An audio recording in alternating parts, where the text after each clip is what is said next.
Bonjour à tous, j'espère que vous allez bien. Je suis ravie de vous accueillir sur une nouvelle room sur Clubhouse. Aujourd'hui, je vais vous donner 10 conseils pour devenir créateur de contenu en ligne. Alors, j'espère que vous allez bien m'entendre parce que la qualité de mes précédentes rooms, la qualité audio était assez mauvaise. Donc j'espère, enfin là j'ai changé de disposition, on va dire, et j'espère que vous m'entendez bien. Donc n'hésitez pas, si vous me rejoignez sur la room, à lever la main, à même rejoindre Clubhouse, tout simplement, parce que ce contenu, je vais le publier sur YouTube et sur mon podcast. Et n'hésitez pas, je mets toujours mes liens en fait de mon lien d'invitation dans la description sur YouTube, sur mon podcast et aussi le lien est sur mon Linktree. Donc il y a tout ce qu'il faut en barre de description. Donc n'hésitez pas à me rejoindre, à me donner des idées de contenu, enfin des idées d'audio, même de vidéos quand je vais reprendre mes vidéos. Donc, je me présente rapidement. Je m'appelle Gaëlle, je suis entrepreneur, créatrice de contenu, blogueuse, youtubeuse, auteure et assistante virtuelle. J'ai toujours été attirée par l'entrepreneuriat, le travail en ligne, être indépendante, avoir ma propre activité. Donc, j'ai commencé en étant webmaster, puis j'ai lancé ma chaîne YouTube, mon blog et mes réseaux sociaux en 2014, Mademoiselle AL. Et depuis, j'aide les entrepreneurs introvertis à gagner de l'argent en ligne. En fait, je me suis réorientée. J'ai réorienté mon contenu sur YouTube, sur mon blog en 2020, fin 2020. Et depuis, j'aide les entrepreneurs introvertis ou pas d'ailleurs, mais j'aime bien cibler les introvertis parce que j'en suis une et je trouve que c'est assez compliqué en fait d'avoir une présence en ligne quand on est introverti. Je suis quand même assez contente de m'être lancée et d'avoir plus ou moins réussi à avoir une petite présence en ligne avec une petite communauté. Voilà, j'en suis fière. Donc, j'ai aussi un podcast, j'ai un deuxième blog, gaelgrip.com, où je vous donne des astuces concernant les revenus en ligne, les métiers en ligne, travailler en ligne. J'ai aussi quelques posts concernant la crypto-monnaie. Là, j'ai un petit peu arrêté parce que j'ai vu sur ma chaîne YouTube qu'il n'y avait pas trop d'intérêt de mes abonnés ou même de spectateurs sur ma chaîne qui n'étaient pas forcément abonnés. Donc j'attends encore un peu. Je ne sais pas si c'est parce que le marché est bearish, comme on dit. Il est à tendance baissière. Comme il n'y a pas trop, enfin si, justement, il y a beaucoup d'opportunités, mais comme ça ne fait pas le buzz dans les médias, en mode oui, le Bitcoin a dépassé 60 000 euros comme c'était le cas en octobre dernier. Ouais, c'est ça, ça fait un an, ça va faire un an, hein. Donc là, il est retombé à 19 000 euros, 20 000 euros. Donc, je pense que les gens sont un petit peu, enfin, beaucoup ont perdu, beaucoup sont à perte, hein. Moi aussi, j'ai investi quand il était à 30 000 euros. Et du coup, bah, je suis à perte. Et, et je pense qu'il n'y a pas trop d'intérêt actuellement pour les crypto-monnaies. Donc, alors que c'est le meilleur moment pour investir, hein. Il ne faut pas attendre quand ça monte aux 60 000 euros pour investir. Mais bon, voilà, tout ça pour vous dire que j'ai mis du contenu en stand-by sur ma chaîne.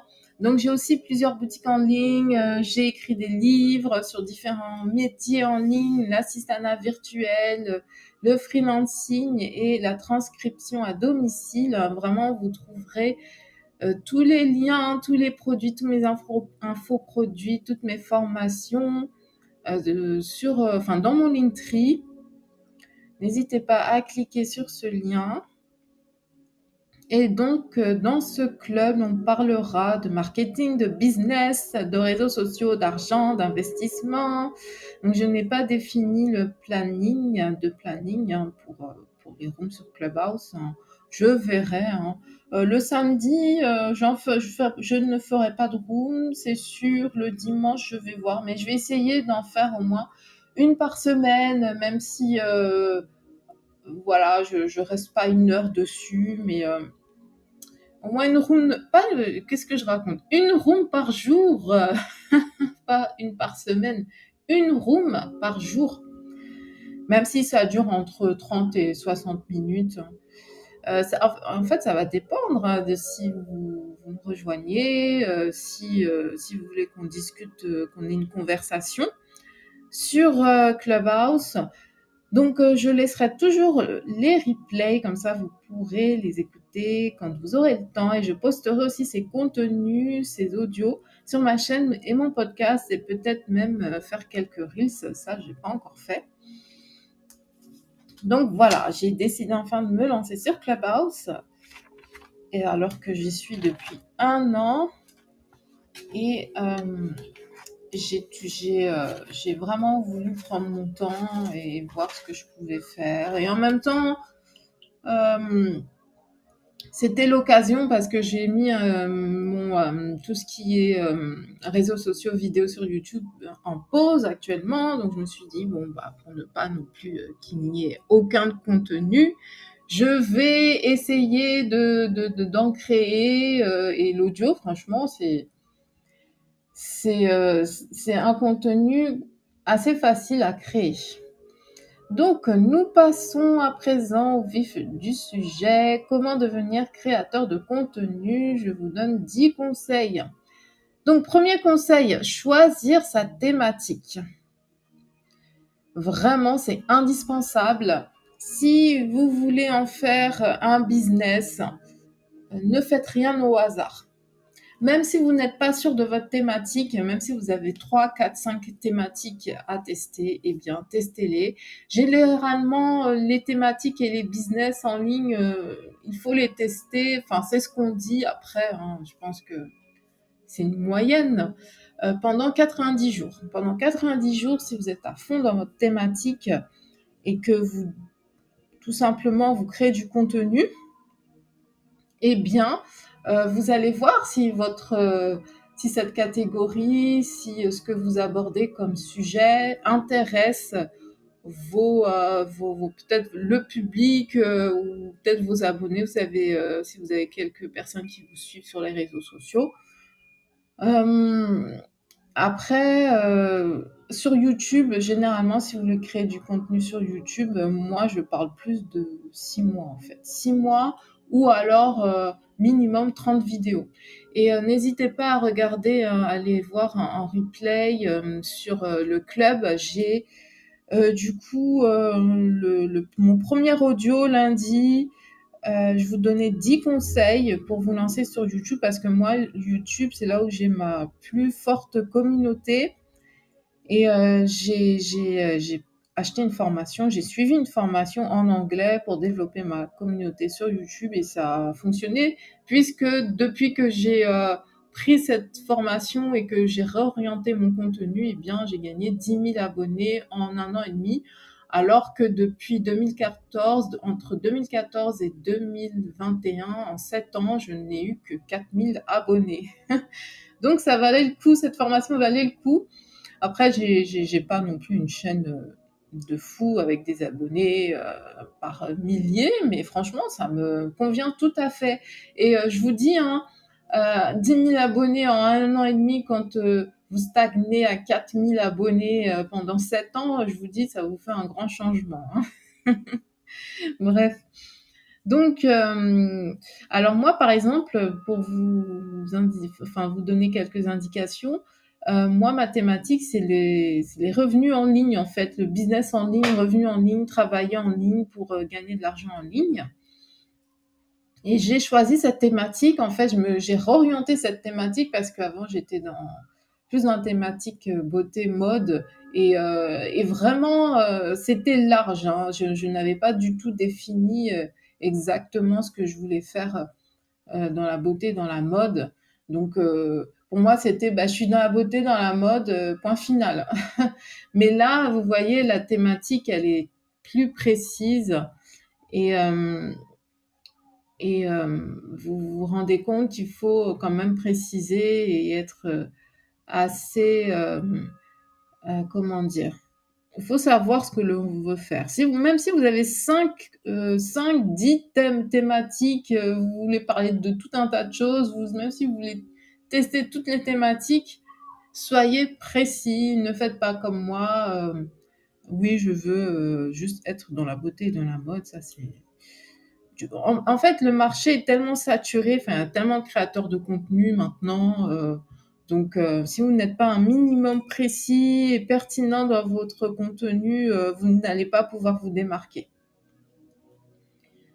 Donc, deuxième conseil, choisir le profil de son public. Ça, c'est très important. Il faut déterminer, selon votre thématique, qui vous voulez toucher et à qui vous voulez parler. Vous ne toucherez jamais tout le monde en même temps. Vous ne toucherez jamais tout le monde. Vraiment, en ayant une idée précise du profil de votre public, vous serez plus pertinent et vous allez pouvoir vous démarquer plus facilement puisque tout sera bien plus ciblé et bien plus adapté, approprié à votre thématique, mais aussi à votre public. Alors, il y a tout un tas de conseils sur Internet. Je vous conseille de taper les mots-clés.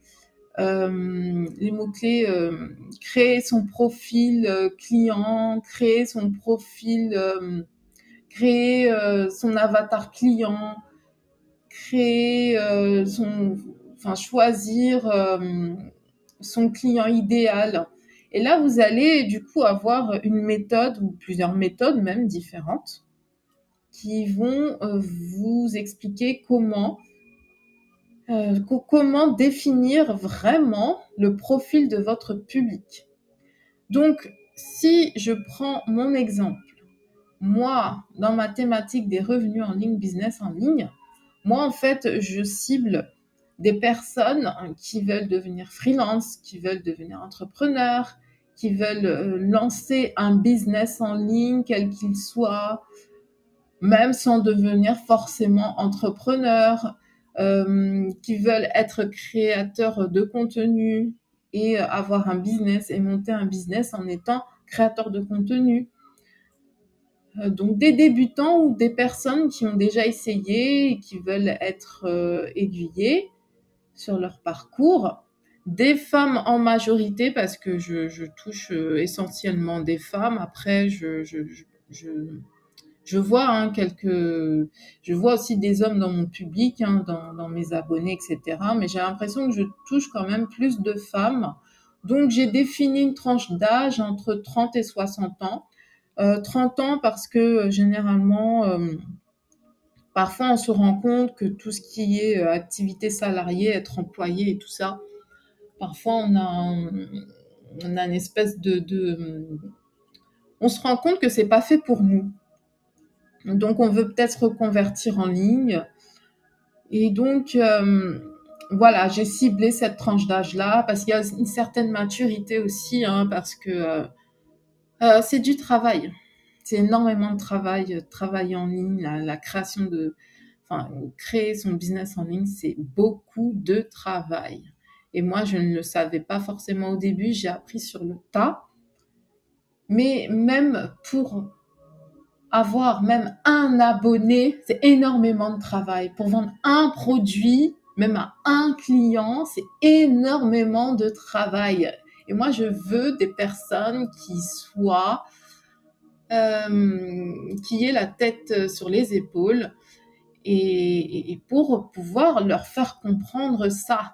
Alors bien sûr, à 30 ans, on peut être aussi mature, à 20 ans, on peut être aussi très très mûr, mais voilà, je trouve que c'est un bon compromis, 30 ans, parce qu'on a déjà fait généralement qu'on a déjà une expérience dans la vie salariée en tant qu'employé. Et ça permet en fait de mieux comprendre certaines choses en ligne, je trouve. Et surtout d'être plus motivé. Parce que si on a une expérience salariée et que on n'a pas été satisfait ou qu'on était mal, eh bien, on a plus de volonté, on a plus de motivation pour créer son business en ligne et pour que ça marche.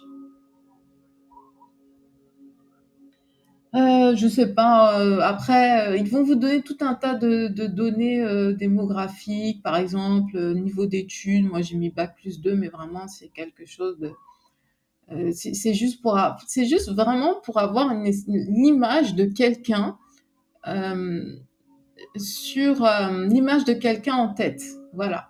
Euh, Vous pouvez même lui, comment dire, lui ajouter des attributs physiques, hein, je sais pas, femme, brune, bah, du coup, comme moi, noire, enfin, je sais pas. Enfin, moi, selon ma thématique et surtout le profil de mon public, c'est ce que je vois. Après, bien sûr, vous n'allez pas mettre ça, enfin, vous n'allez pas cibler que des, je ne cible pas que des personnes noires, je cible tout le monde, quoi, hein. Je cible tous les, comment dire, toutes les, enfin, je cible pas une couleur de peau spécifiquement, mais il faut comprendre aussi que le profil de son public, vous parlez aussi à quelqu'un qui, qui aurait pu être vous il y a quelques années.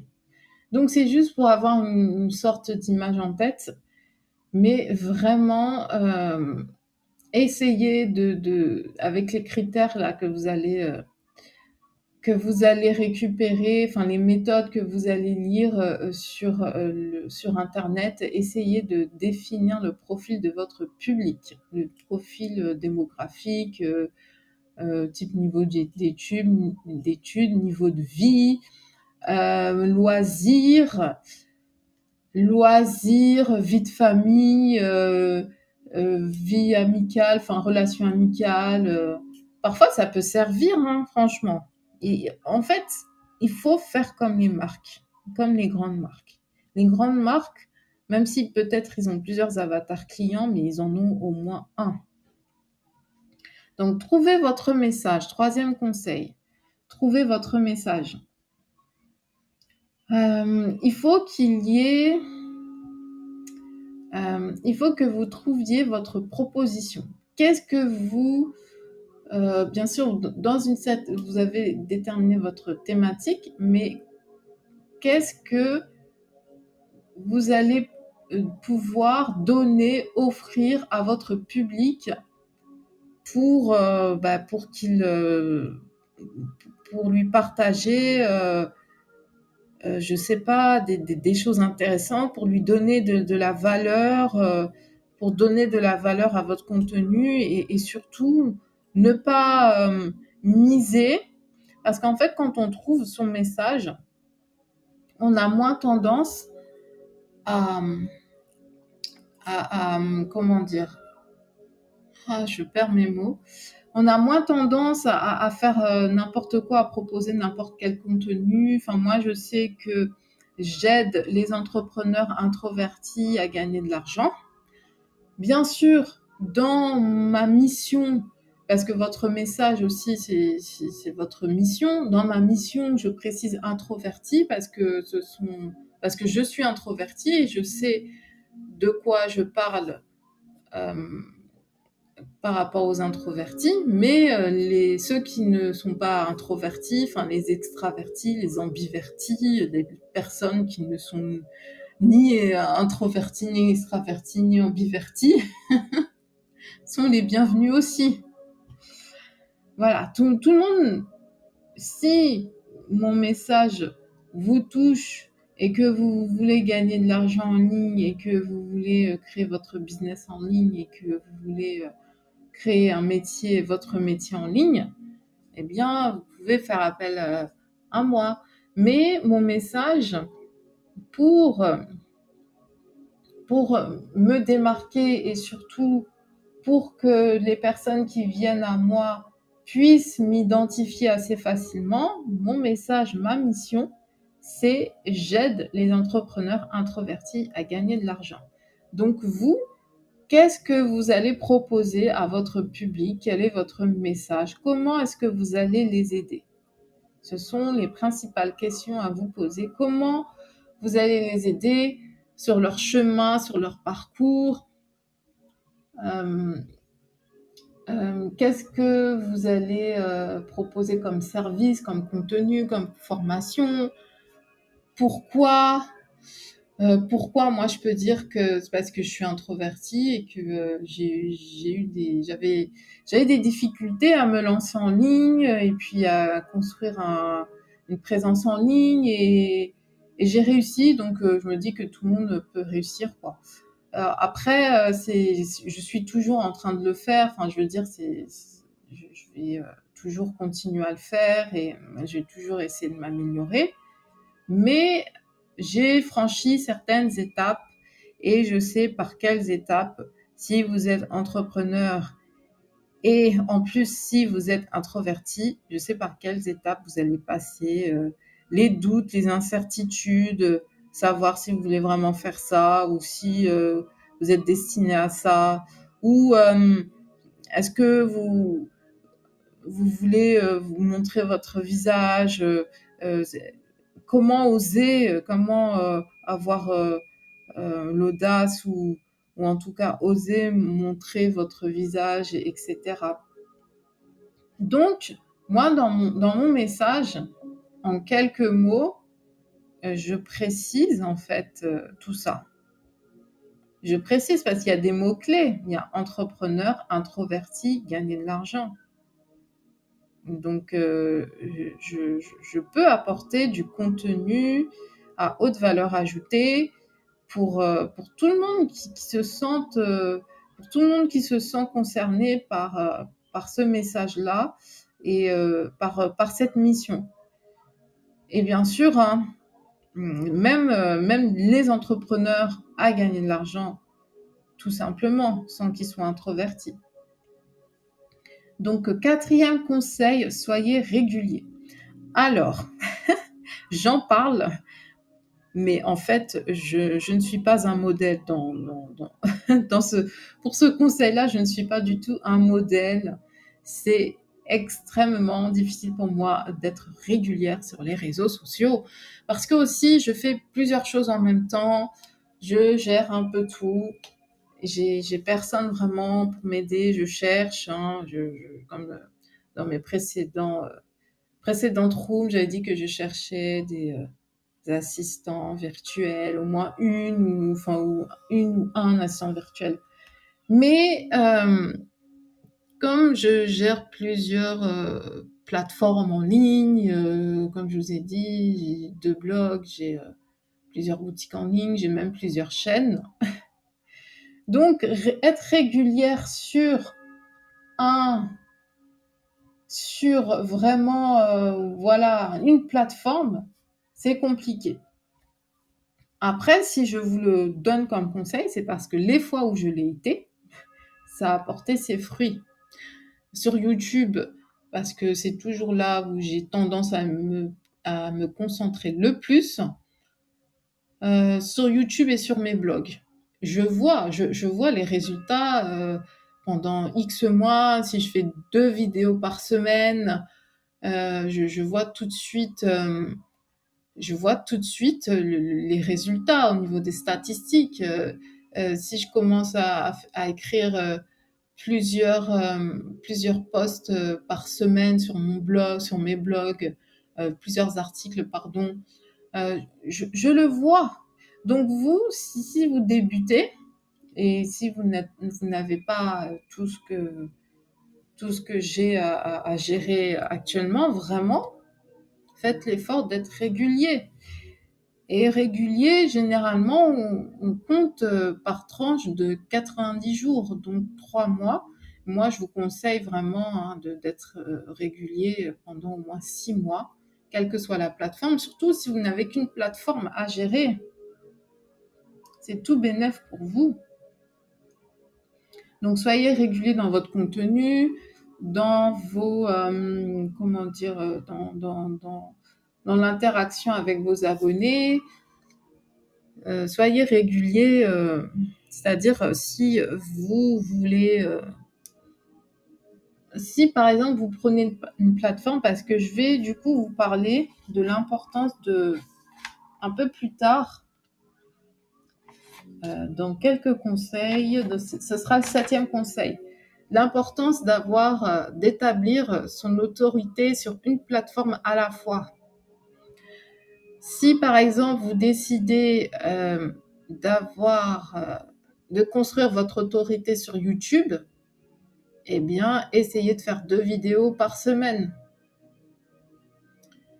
Ou alors, si vous voulez vraiment tester rapidement votre niche, votre public, votre thématique, vous pouvez essayer de faire 30 vidéos je sais pas, on va dire en 2 mois. 2 mois, allez. Mais vraiment, essayez de vous fixer un objectif et surtout, si vous vous le fixez, ne vous dites pas... si vous le fixez, faites-le jusqu'au bout.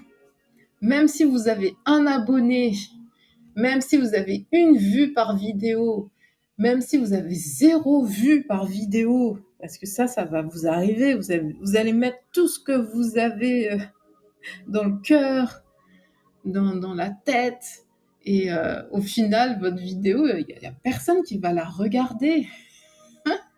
Combien de vidéos, moi, j'ai créé, il n'y a personne qui a regardé ces vidéos-là, mais ça ne m'a pas empêché de continuer, d'être là 8 ans après, et d'avoir fait plus de 400 vidéos. Voilà, Mais en fait, vous allez apprendre tellement de choses sur vous. En étant créateur de contenu, et en étant sur les réseaux sociaux, et en essayant de développer une marque, vous allez apprendre tellement de choses sur vous et sur tout ce qui est construire une entreprise, un business, monter un business, sur l'argent aussi. En fait, ce sont des leçons de vie. Ces choses-là sont des leçons de vie. Et un employé, un salarié n'aura jamais la même vision des choses qu'un entrepreneur. Mais ça, c'est évident, je vous le dis comme ça, mais c'est évident. Mais tout le monde peut être entrepreneur, tout le monde peut lancer sa marque et tout le monde peut apprendre des choses sur soi. Et c'est un objectif de vie. Enfin, je veux dire, en fait, ça va vous apporter tellement. Moi, ça m'a apporté tellement. C'est incroyable. Je me dis, mais tout le monde devrait passer par ces étapes-là. C'est difficile. C'est difficile. C'est extrêmement difficile de monter une entreprise, d'apparaître en ligne, de créer du contenu, d'être plus ou moins pertinent ou en ligne ou en lien avec ce que l'on fait. C'est compliqué, mais en fait, ça vous apprend vraiment beaucoup de choses en accéléré. Donc, même si c'est pour juste une période de votre vie, n'hésitez pas, allez-y à fond, soyez régulier, essayez de construire ce que vous voulez construire. Donc, 5e conseil, ne parlez pas de vous. Sauf si c'est pour expliquer quelque chose qui va aider votre public, aider vos abonnés, mais vraiment raconter votre vie pour raconter votre vie. Moi, je parle de moi, mais ce sera toujours en lien avec mon contenu, avec ma thématique, avec... je vais pas vous raconter que j'ai été faire des courses hier et que j'ai vu, par exemple, des voitures faire la queue, faire pour l'essence, enfin bon, bref. Vous voyez ce que je veux dire? En fait, des choses, des anecdotes banales comme ça sert à rien, ça va rien apporter à votre public. Par contre, j'aurais pu vous dire, eh bien, j'ai été faire des courses et puis j'ai été à telle heure il y avait beaucoup de voitures. Non, il y avait moins de voitures que si j'avais été à telle heure et parce que tout simplement j'ai un calendrier, enfin pas un calendrier, mais un agenda un peu plus libre et je peux choisir mes horaires et ça c'est un avantage de l'entrepreneuriat. Je peux le tourner comme ça le truc. Mais raconter sa vie pour raconter sa vie, non. Il faut qu'il y ait un lien avec votre message, avec votre thématique, avec la façon dont vous voulez aider votre public. C'est très important, ça. C'est l'essentiel, en fait. Et vous voyez que c'est comme ça que beaucoup de youtubeurs, influenceurs, blogueurs se perdent. C'est parce qu'ils racontent leur vie pour raconter leur vie, mais on s'en fiche. Mais moi, je les suis plus. Quand j'étais un petit peu dans le monde de la beauté et de la mode, je suivais des youtubeuses et tout ça, mais parfois je les vois. Il y en a qui ont réussi quand même à bien s'adapter et à donner de la valeur ajoutée à leur public, à créer du contenu intéressant, mais il y en a qui sont complètement hors sujet et elles ne se rendent pas compte que c'est parce que les gens s'en fichent de leur vie. Mais dans le sens où, quand c'est anecdotique, si tu balances une anecdote, mais tu fais un lien avec ta thématique, ce sera bien plus intéressant parce que ton public est là pour suivre ce que tu as à dire, enfin, selon ta thématique. Après, je peux comprendre la part du temps, leur thématique, c'est le lifestyle et tout ça, mais il y a une façon de faire du lifestyle. Hein. Si c'est pour raconter des anecdotes privées sur leurs enfants, montrer leurs enfants dans toutes les situations, mais arrêtez ça. En fait, c'est juste de l'affichage. C'est de l'affichage. C'est-à-dire que si vous voulez parler des difficultés de sommeil de votre enfant, vous pouvez tourner ça d'une façon qui pourrait aider vos abonnés, votre public, mais pas juste dire ah ouais mon enfant n'arrive pas à dormir, je lui ai mis telle berceuse et il n'arrive toujours pas à dormir et ce matin et il s'est réveillé ce matin, il était grognon. Qu'est-ce que c'est le quotidien des enfants, c'est le quotidien des parents ça. Donc vous n'apportez rien en fait. Vous n'apportez rien, vous affichez votre pauvre enfant, vous lui volez son innocence et son âme. Clairement, quand vous l'affichez dans toutes les situations possibles et inimaginables, juste pour faire de l'audience et avoir un abonné en plus, avoir une vue en plus. Et parfois, il y a des personnes comme ça qui monétisent même pas leur contenu. Enfin, je veux dire, ils touchent rien, mais c'est juste pour avoir cette pseudo-notoriété sur le dos de leur enfant, quoi. Mais je suis désolée, hein, je parle un petit peu de façon très affirmée, mais c'est parce que ça m'énerve, en fait. Et il y a tellement plus à faire que d'afficher systématiquement son enfant. Même si, enfin, je sais pas. C'est incroyable qu'en 2022, qu'il y a des gens qui ne comprennent pas ça. Si vous avez un bon conseil pour aider les jeunes parents à endormir leurs enfants, eh bien, donnez ce conseil. Si vous ne l'avez pas, vous ne l'avez pas, point final. Vous pouvez chercher des méthodes et ensuite essayer des méthodes et ensuite en parler pour aider les gens, les parents à pouvoir endormir leurs enfants tranquillement. Mais afficher vos enfants comme ça, stop quoi. Mais il y aura un retour de karma. Là, déjà aux States, aux États-Unis, parce qu'ils ont commencé tôt à afficher leurs enfants sur Facebook et tout ça. Là, les enfants Facebook qui sont nés plus ou moins à la période de Facebook commencent à devenir grands, enfin ils sont adolescents. On va dire si ils ont commencé à les afficher, je sais pas, enfin Facebook a été créé en 2004, peut-être aux alentours de 2006, je sais pas, autant que les gens comprennent qu'ils peuvent se faire de la thune sur le dos de leurs enfants. On va dire 2006, ils commencent à avoir 15, 16 ans, 17 ans. Donc, ils commencent à parler. Moi, j'ai déjà vu des témoignages d'enfants, adolescents, qui disaient à quel point, qui racontaient à quel point leur vie avait été sacrifiée, juste pour des likes, juste pour des commentaires, juste pour toute leur vie a été mise en pâture comme ça sur Internet, sur les réseaux sociaux, juste pour des cœurs. Juste pour des cœurs, pour des pouces en l'air, des vues, et puis maintenant c'est pire avec la monétisation et tout ça.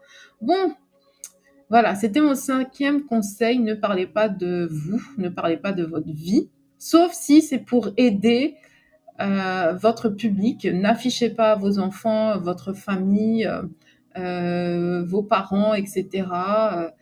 Sauf si c'est pour aider vos abonnés. De toutes les façons, eux au moins, les adultes sont grands pour vous envoyer, enfin pour envoyer ceux qui veulent afficher leurs parents, mari, etc. Au moins ils sont grands, ce sont des adultes qui peuvent vous dire catégoriquement non, je veux pas apparaître sur cette vidéo, mais les pauvres enfants qui sont obligés de subir ça, ils peuvent rien dire, parfois ils ont même pas la parole, enfin ils sont très petits, ils ont pas la parole, et ils ont pas le recul nécessaire. Donc c'est ça, si vous avez un conseil à partager, faites-le de façon à ce que ça aide les gens et ne pas raconter votre vie juste pour raconter votre vie. Donc, 6e conseil, faites des recherches de mots-clés. Alors, pour faire les recherches de mots-clés, il y a plusieurs outils. Il y a Keyword Everywhere, il y a Answer de Public, il y a Uber Subject. Comment ça? Uber quoi? Je sais plus. Il y a Uber quelque chose. Uber Suggest, c'est ça. Hein. Ouais, c'est ça. En fait, les mots-clés, c'est indispensable pour savoir quelles requêtes, en fait, sont populaires. Quelles requêtes sont le plus tapées sur les moteurs de recherche. Donc, les moteurs de recherche, c'est Google, en priorité, premier moteur de recherche au monde, YouTube, et Pinterest aussi est un moteur de recherche, c'est le 3e moteur de recherche. Et ce sont des outils extrêmement pratiques pour savoir quelles requêtes sont tapées dans votre thématique, en fait, dans votre catégorie, dans votre thématique. Et les outils que je vous ai cités, la Answer de Public, Uber Suggest, Keyword Everywhere, ce sont des outils qui vont affiner en fait votre recherche, vos recherches de mots-clés. Alors sur YouTube, il y a vidIQ aussi, il y a TubeBuddy, qui sont intéressants. Et sinon, il y a sur les moteurs de recherche, comme je vous ai dit, Google, YouTube et aussi Pinterest, il y a dans le champ de recherche, quand vous tapez une requête, eh bien, vous avez les formes différentes suggestions, et c'est l'autocomplétion, en fait, ça s'appelle comme ça, qui va, du coup, vous proposer d'autres termes, d'autres types de requêtes populaires. Ah, il y a aussi Google Trends. Il y a plein d'outils. Hein. Si vous cherchez outils recherche mots-clés, outils mots-clés, vous allez en trouver plein.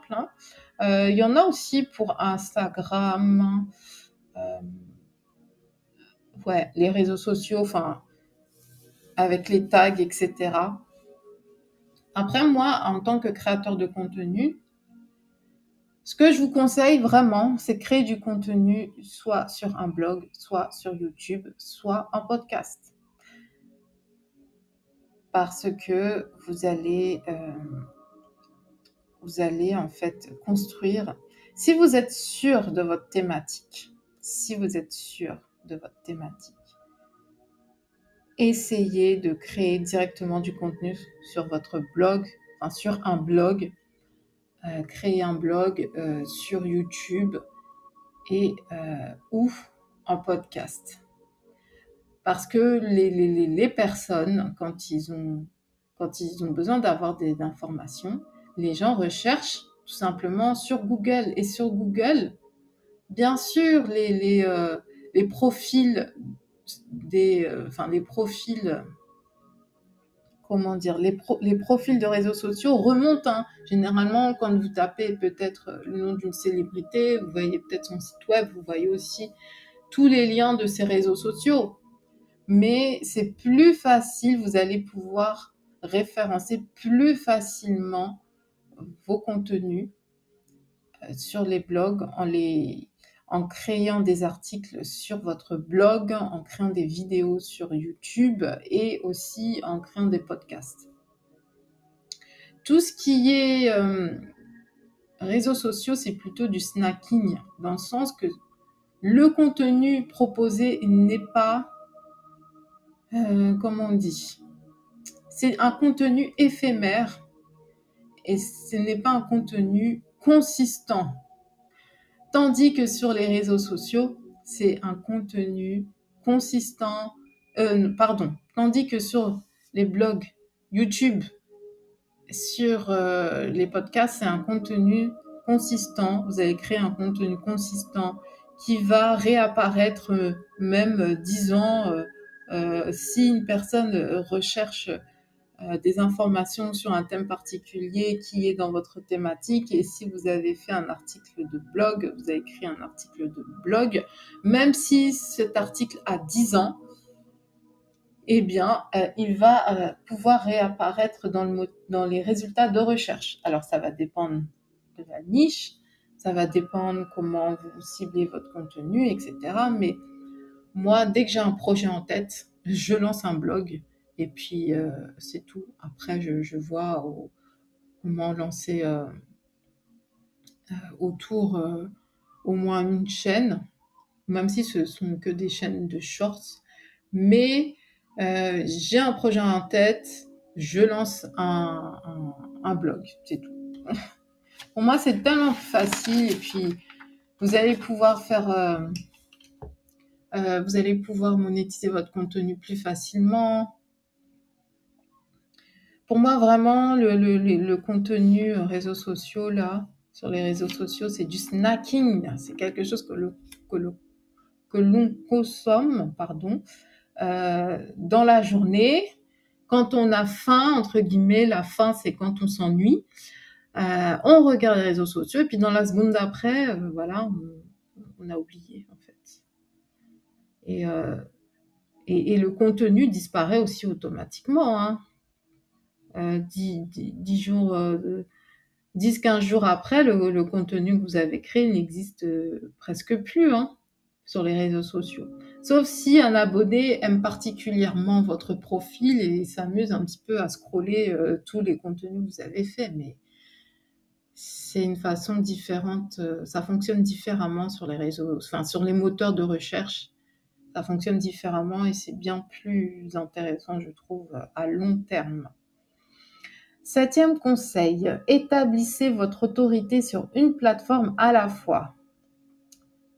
Voilà, nous y sommes. Alors, ne faites pas comme moi, hein, parce que moi, en 2014, quand je vous ai dit quand j'ai lancé mon activité en ligne, j'ai tout lancé en même temps. J'ai lancé mon blog, ma chaîne, mes réseaux sociaux en même temps, le même jour. C'est-à-dire que j'avais déjà écrit 3 articles. J'avais écrit 10 articles. J'avais créé 3 vidéos sur ma chaîne et j'avais mis en brouillon tous mes posts sur les réseaux sociaux. Mais c'est pas ce qu'il faut faire. Pas... Mais ça, je l'ai su très très longtemps après. Hein. Je l'ai su 7 ans après quand j'ai pris ma première formation sur YouTube. Parce que du coup, après, j'ai pris d'autres formations sur les réseaux sociaux et tout ça.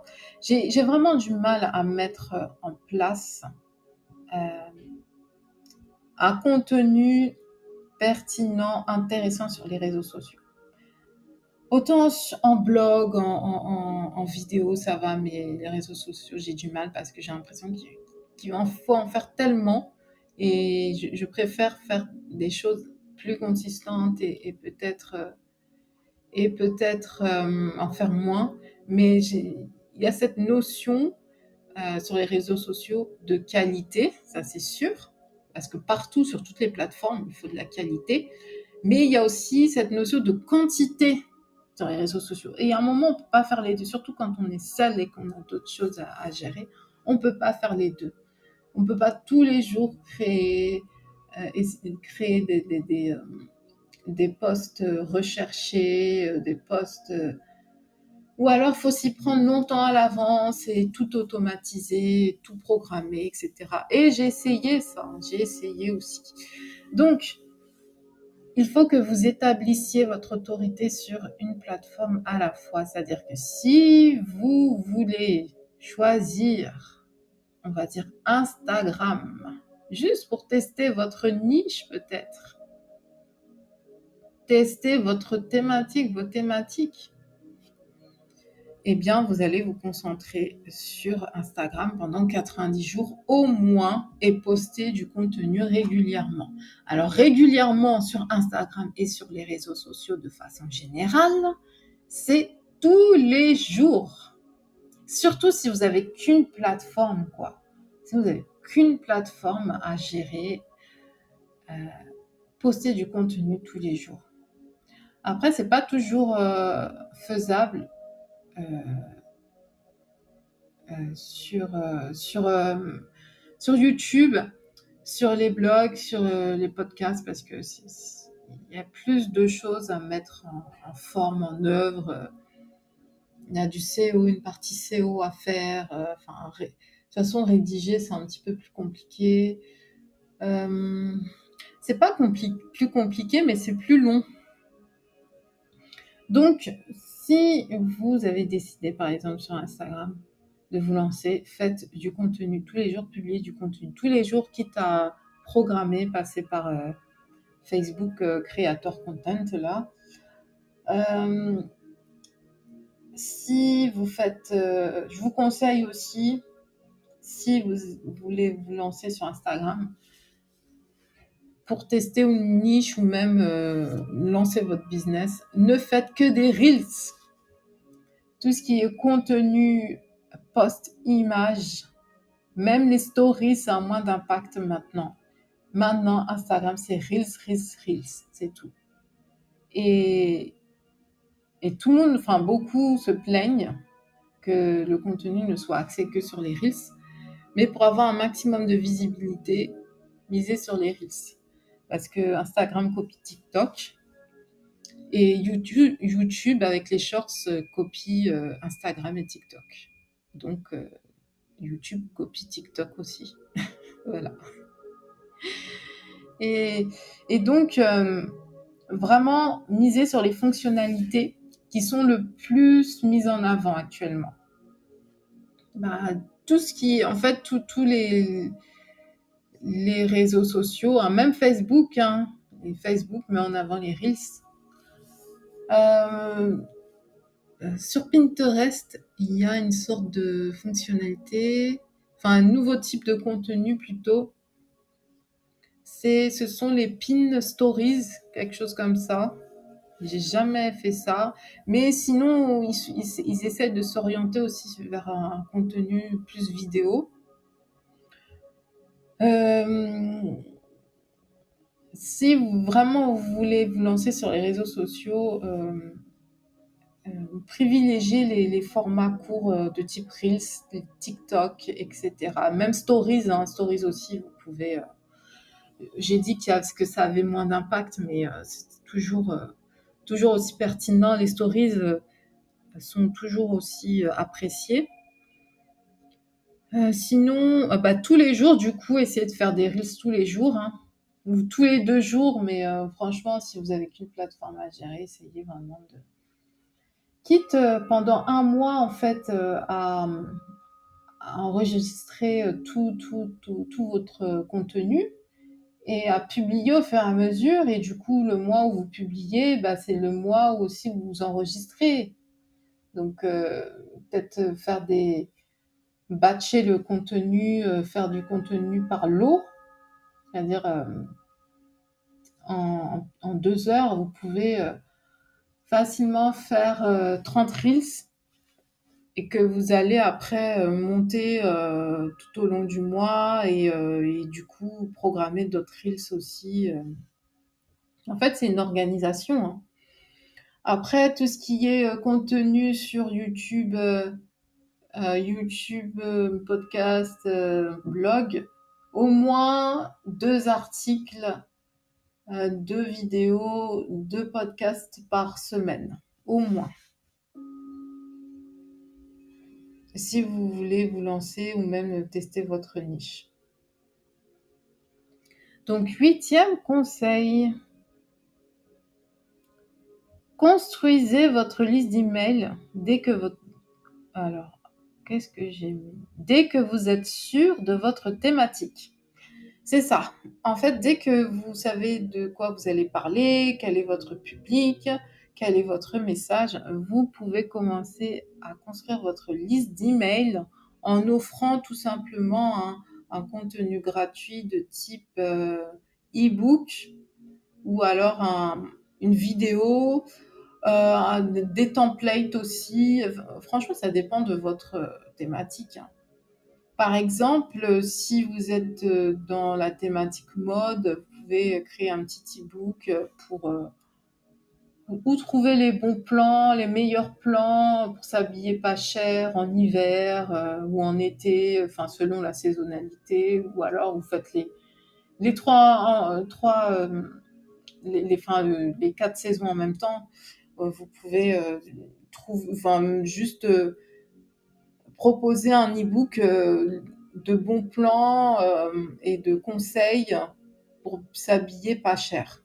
Voilà, tout au long de l'année. Si vous êtes plus...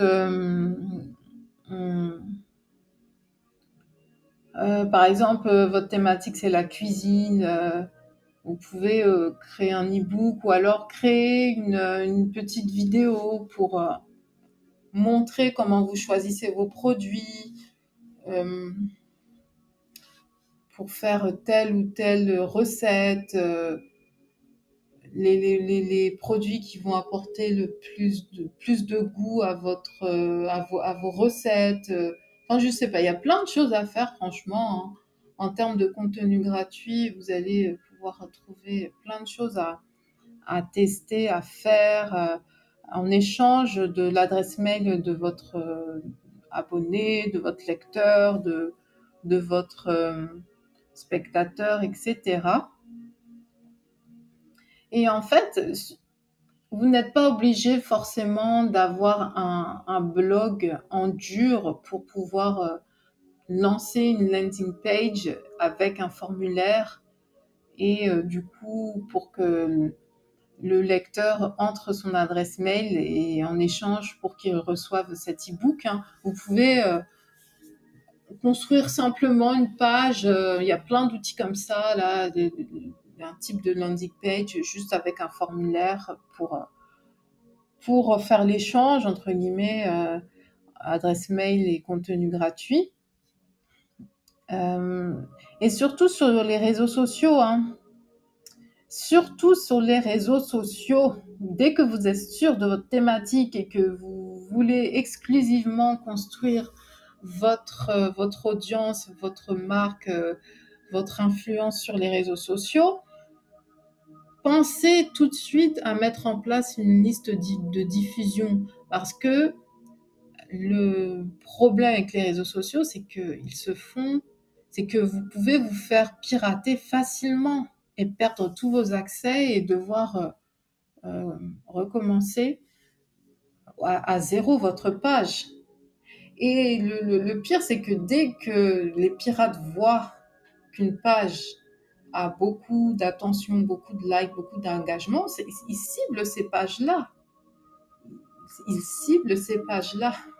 Donc faites attention à ça. Mettez tout de suite en place une landing page avec un formulaire et tout ça pour construire votre liste d'emails. Et vous allez aussi pouvoir commencer à monétiser. Si vous avez une formation dans la thématique que vous avez choisie, vous pouvez très bien proposer cette formation à vos premiers abonnés parce que vous aurez fait le travail de ciblage bien avant et que si vous répondez à leurs problèmes, vous leur apportez une solution, vous pouvez construire une formation ou un infoproduit qui pourra les aider tout simplement et vous pourrez monétiser. Construire une première offre, après vous n'êtes pas obligé de mettre d'avoir une offre tout de suite à 100 euros, à 900 euros, mais construisez une première offre à quelques dizaines d'euros et proposez ça à vos premiers abonnés. S'ils n'en veulent pas, ils n'en veulent pas. Hein. Personne n'est forcé personne à acheter quoi que ce soit. Mais c'est une façon de commencer à monétiser et de ne pas comment dire ça auto-consumer ses efforts à construire toujours plus de contenu et sans recevoir un centime. Hein, ça, je connais bien ça.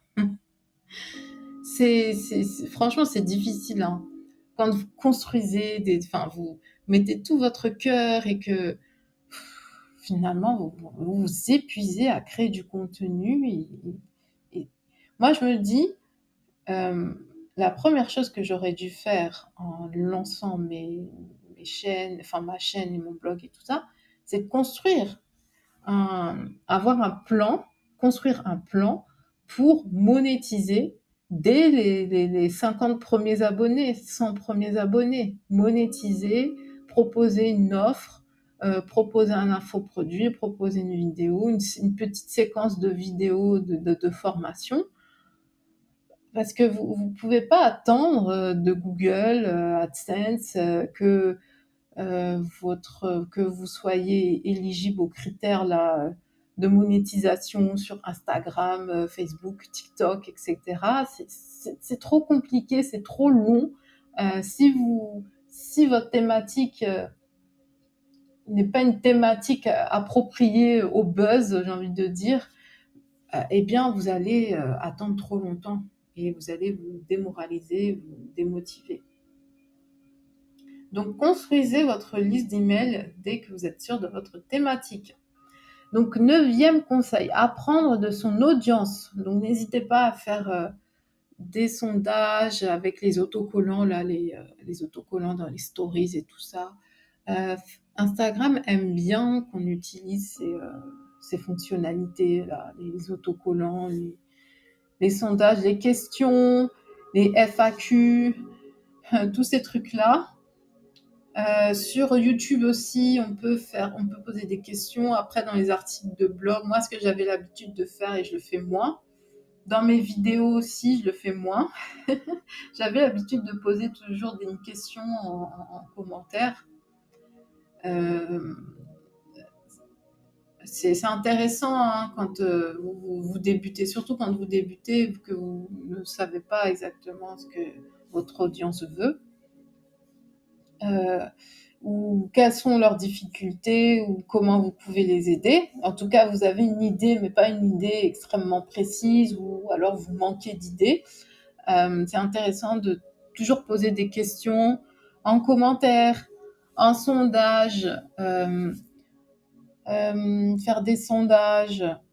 Et d'ailleurs, si les réseaux sociaux vous donnent la possibilité, les fonctionnalités pour le faire, c'est que ils savent que ce sont des possibilités, ce sont des outils indispensables pour toujours proposer du contenu intéressant pour votre audience.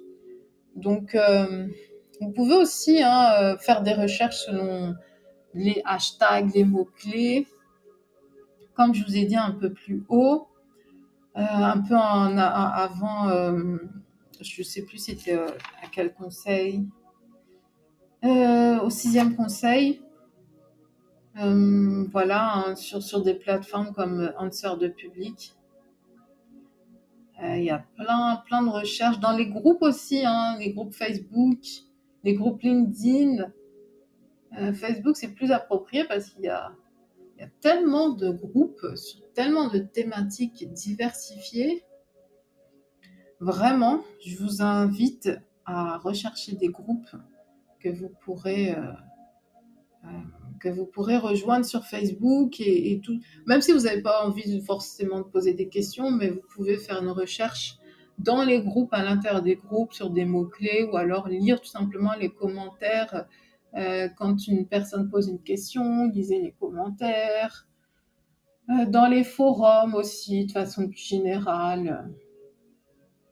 Mais après, franchement, Facebook, pour ça, pour récupérer de la data sur Facebook, hein, franchement, si vous voulez créer votre entreprise, créer une marque et tout ça, Facebook, c'est l'endroit parfait pour récupérer des données. Tout ce qui est données démographiques, tout ce qui est données sur les gens en particulier, comment ils pensent, quels sont leurs questionnements, leurs craintes, je ne sais pas de quoi ils ont besoin. Mais vous sondez Facebook, vous faites une veille sur Facebook, vous savez tout de votre profil public, du profil de votre public. Et même en faisant, si vous faites une simulation sur Facebook Ads pour lancer une publicité, vous pouvez voir tellement d'éléments, vous pouvez voir tellement de choses en fait. Vous avez tellement de données sur les gens, tout simplement.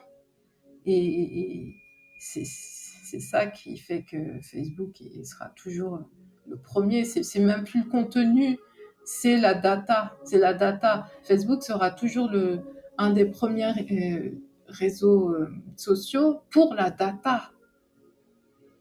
Pour la data. Pour toutes les données que vous pouvez récolter sur les gens. C'est incroyable quand même, comme ils ont réussi à collecter tout ça et du coup à monétiser sur la tête sur notre tête. C'est-à-dire que si un jour vous avez mis un like à une publicité sur, je sais pas, sur une glace, une crème glacée, Facebook sait que vous aimez de la crème glacée. C'est ça la perversion de ce réseau social. Mais bon, je pense qu'il y a de plus en plus de personnes qui ont compris comment fonctionnaient ces réseaux sociaux et de moins en moins de personnes se font avoir ou alors ils se font avoir sur d'autres plateformes. Je vous dis ça, mais je pense que peut-être Facebook n'est plus aussi coté, mais sur d'autres réseaux sociaux, les gens continuent à liker. Il y aura toujours de la data à récupérer sur les autres réseaux sociaux. C'est pour ça que c'est gratuit. Inscrivez-vous, c'est gratuit. Ouais, mais pendant ce temps-là, on va se faire de l'argent sur votre tête et vos données et vos goûts etc. Bref, passons au 10e conseil. Donc, établissez un plan d'objectifs à 6 mois, 1 an, 2 ans, 5 ans et 10 ans. Et oui, vous allez me dire, mais elle est folle à 10 ans.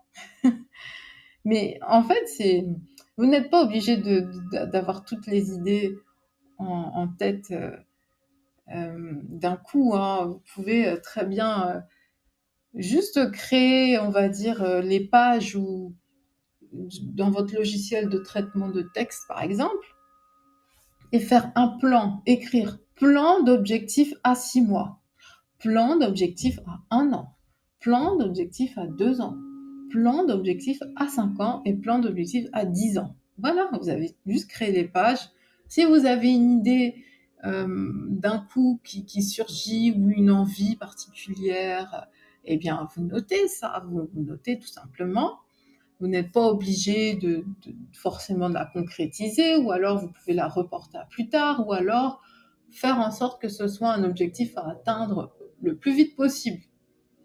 Mais en tout cas, vous allez noter tout ce que vous voulez faire, tous les objectifs que vous voulez atteindre, comment vous voyez votre vie dans 10 ans, quels objectifs vous aimeriez avoir accomplis d'ici 10 ans.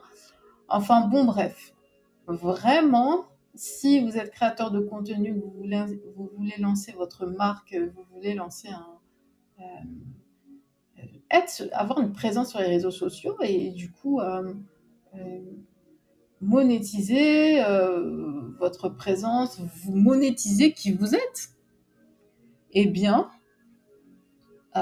vous devez établir des plans d'objectifs. Je pense que vous pouvez trouver quelques informations à ce sujet sur Internet, mais vraiment, essayez de penser à qui vous voulez être dans 6 mois, 1 an, 2 ans, 5 ans et 10 ans. Quitte à changer d'objectif en cours de route, hein, ce n'est pas grave, hein. Mais qu'est-ce que vous souhaitez faire dans 1 an, dans 6 mois, dans 1 an, 2 ans, 5 ans, 10 ans, et pourquoi vous voulez devenir créateur de contenu? Quel est votre message, mais à court terme, comment vous souhaitez aider les gens à moyen terme et à long terme? À long terme, peut-être que vous allez décider de créer un immense centre de formation en ligne avec des formations sur votre thématique. Donc ça peut se faire facilement en 2 ans, hein. Franchement, ça peut facilement se faire en 2 ans. Donc voilà, écrivez toutes vos envies, tous vos objectifs. Si vous êtes créateur de contenu, ce n'est pas juste pour brasser du vent ou raconter sa vie ou afficher ses enfants. Voilà. Donc en bonus, hein, je vous donne un conseil en bonus. Analysez vos statistiques, créez du contenu.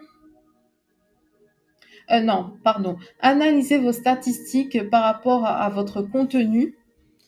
Si vous voyez qu'un type de contenu n'a pas beaucoup de likes ou tout simplement de retours, de commentaires de la part de vos abonnés, eh bien, c'est un contenu qui n'intéresse pas et du coup, ne produisez plus ce contenu ou produisez moins de ce type de contenu. Surtout, vous allez savoir exactement sur quel type de contenu, du coup, vos abonnés vont réagir, quel type si c'est plus de la vidéo, si c'est plus des articles de blog, si c'est plus des photos, et sur quelle plateforme surtout. Très important. Parce que si vous commencez par exemple des Reels sur Instagram, vous avez réussi à construire une autorité sur cette plateforme. Vous voulez tenter peut-être des vidéos plus longues sur YouTube. Voilà, vous en créez et en analysant vos données, vous allez savoir si ce sont les contenus les plus courts ou les contenus les plus longs qui seront les plus pertinents pour vos abonnés, pour leur apprendre des choses, pour leur partager de la valeur. Donc, ce sont toutes ces données-là que vous allez récupérer, les données sur les mots-clés aussi, qu'est-ce qui fonctionne le plus comme mots-clés, comme thématique, enfin comme sous-thématique, parce que si vous avez une thématique, vous aurez plusieurs sous-thématiques et du coup, vous allez voir quelles sous-thématiques fonctionneront le mieux.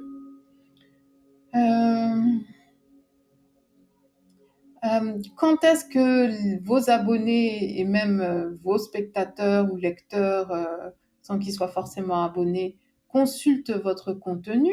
Ça, c'est très important. Moi, je ne fais pas souvent ça. Enfin, je veux dire, quand j'ai un contenu fini, je le poste, point final, quoi. Je le publie. Même si, même si parfois c'est 23 heures, parfois il peut être, enfin c'est rare quand même à 6 heures du matin, mais moi franchement, dès que j'ai un contenu, parfois j'ai lutté pour le publier, enfin pour le monter ou pour l'écrire et tout ça, franchement je le publie quoi. Parce que je me dis qu'il y a des personnes, on vit pas, enfin je veux dire, il y a des personnes, c'est pas la même heure pour tout le monde. Donc il y a des personnes qui vont avoir ce contenu, il sera peut-être 8 heures chez eux, peut-être qu'il y en a qui sera peut-être 8 heures, 8 heures du matin, 8 heures du soir, 4 heures du matin, etc. Bref. Mais c'est intéressant de savoir quand est-ce que vos abonnés consultent votre contenu. Si vous voulez être extrêmement précis, par exemple, si vous avez un jeu concours et que vous voulez qu'il y ait un maximum de participation dès les premières minutes, vous allez tenir compte de cette tranche horaire-là. Si vous voulez, je sais pas, si vous avez par exemple une offre limitée dans le temps, vous avez créé une formation et l'offre est limitée dans le temps, au niveau du prix, peut-être que vous allez augmenter le prix plus tard, mais si vous voulez qu'un maximum de personnes profitent du prix préférentiel, eh bien vous allez poster votre offre au moment où les gens regardent le plus votre contenu. Voilà, faut être pertinent, faut être assez en lien aussi avec ce que l'on veut faire, ce que l'on veut dire, ce que l'on dit tout simplement et, euh, et ce que l'on propose. Donc voilà, nous arrivons à la fin de cet audio, vidéo, podcast. Donc contactez-moi si vous souhaitez devenir blogueur, youtubeur, même créer des infoproduits comme moi, je peux le faire sur ma boutique. Si vous cliquez sur mon Linktree qui est en haut qui est en haut de la page là sur Clubhouse, vous trouverez des liens vers ma boutique. En tout cas, vous trouverez mes différents produits. Les différents produits que je crée, donc ce sont des infoproduits et qui sont facilement, que vous pouvez vendre facilement en fait. Et ce que j'aime bien avec les produits numériques, c'est qu'il n'y a pas de stock à gérer. C'est vraiment un produit que vous créez une fois et du coup, vous le vendez à l'infini, quoi. Vous faites le truc une fois et vous vendez. Voilà, ça reste toujours pertinent dans votre thématique, dans votre domaine, dans ce que vous expliquez, dans ce que vous partagez comme information, vous pouvez le vendre à l'infini. Donc j'aime bien aussi tout ce qui est création de contenu low content. Je ne sais pas si vous en avez déjà entendu parler, je pense que je ferai une room sur la création de produits low content que vous pouvez commercialiser sur Amazon, mais aussi vous pouvez créer ce type de... Vous pouvez créer une boutique pour vendre vos produits low content. Après, il faudra juste faire intervenir tout ce qui est impression à la demande. Il faudra avoir il faudra en fait faire appel à une entreprise d'impression pour pouvoir tout simplement envoyer vos produits à vos clients. C'est pour ça que je trouve qu'Amazon, c'est tellement plus simple en fait. Mais Amazon, il y a quand même je trouve que, par exemple, le problème sur Amazon quand on crée des produits low content, c'est que on peut pas montrer un aperçu. Oui, je sais pas. Je pense qu'il y en a qui y arrivent. Je sais pas par quoi ils passent, par quelle plateforme. On peut pas montrer de l'aperçu. En fait, les gens ne voient que la couverture du produit. Et si c'est un planeur, planificateur comme moi, j'ai créé un planificateur qui est sur Amazon. Donc, sur ma boutique, je le vends aussi en PDF.